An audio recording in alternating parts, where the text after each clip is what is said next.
the 4 foundational focuses. So it's all about, this module is all about preparing your foundation. We went over the RMS, refined marketing statement, how to do that, why it's important. We went over doing the tag name, why that's important, separating yourself from everyone else when they hear your name. It's a psychological thing. It sounds better, it feels better, it looks better, it's more catchy, when people are listening, it stands out. Now we're gonna go over the 4 foundational focuses. So when you pitch someone, a podcaster, they are going to basically possibly look at 4 different things about you. All right. The first one is they're going to, this is an order of relevance. This is an order of importance. So you have to nail down the top one and then the next one and then possibly the next 2, depending on the size of the podcast. So the pitch email is the most important piece in preparing your foundation. But doing your RMS, your refined marketing statement, doing your tag name, that's going to be included in your pitch email. So you got to do these things first to get these next things right, because the pitch email is the most important thing that you're going to be doing when it comes to pitching podcasters. And if you want to get them to respond, if you want to get on their show and get in front of 100 people, 1,500 people, 1,000 people, I'm about to go on a show in the next couple of weeks that has 28,000 people on it. 28,000 people. They're not just people. They're online entrepreneurs who take an hour out of their day every week to put aside their life to listen to this podcast host. I'm going to be a guest on that show, and I'm going to have 30 minutes to an hour to be answering questions and dropping value. And a lot of those people are going to come and start following me now. How did I do that? Well, it starts with the pitch email, okay? The pitch email, that's basically the email that you're going to put together. Now, I have a template I'm going to give you. You can copy it. You can copy the framework. You obviously got to plug in your stuff.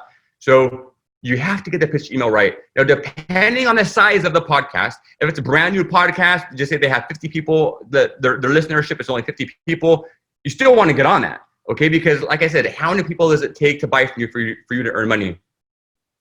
One person. All it takes is one person. That's it. One person to buy from you for you to earn money. So why would you turn down a podcast that has 30 people on it? That's literally you getting in front of an audience of 30 interested prospects in what you're teaching. People think, oh yeah, it has to be 1,000 people or bigger. No, it doesn't need to be 1,000 people or bigger. It just needs to be 5 people or 3 people. One person, doesn't matter. You taking the time to drop value to an engaged, highly engaged audience. All it takes is one person to buy. You got to take advantage of that. The pitch email is what it comes down to, okay? If they're smaller podcasts, they'll only look at the pitch email. They won't care about anything else. If your pitch is good, like, all right, cool, here's my link, book it, all right?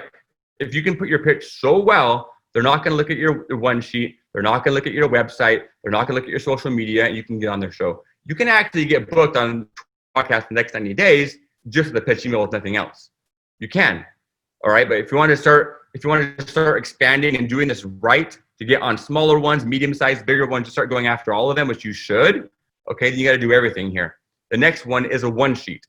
So like I said, as the podcast audience gets bigger, these podcasts, the show gets bigger, then they're going to start looking at the next item, okay? So they'll look at the pitch email, and as they get bigger, they'll look at your one sheet. As they get bigger, look at your website. As they get bigger, they look at your social media. So the next is the one sheet. What that is it's a sheet. We're going to go over that in a minute. A sheet basically where it's your digital footprint.